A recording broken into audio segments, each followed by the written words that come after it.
तो सांग मैंने आज लिपु आम पहुँची गलु नाइक फास्ट फूड सेंटर उठाणी साइड तो आम गोटे अर्डर देलु चाउमिन और गोटे एग रोल तो चाउमिन शीघ्र हो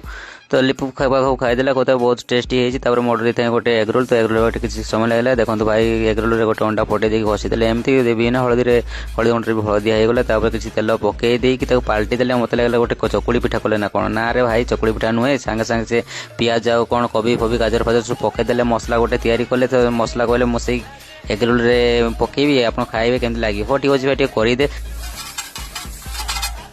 भाई रू से डांगीवा देखिए मोर पाटर पर नाड़ गड़ुता है भाई शीघ्र टे दे से कहले 5 मिनट भाई पूरा 5 मिनट सांगे सांगे से कौन सस फस आनिकी पूरा देकी पूरा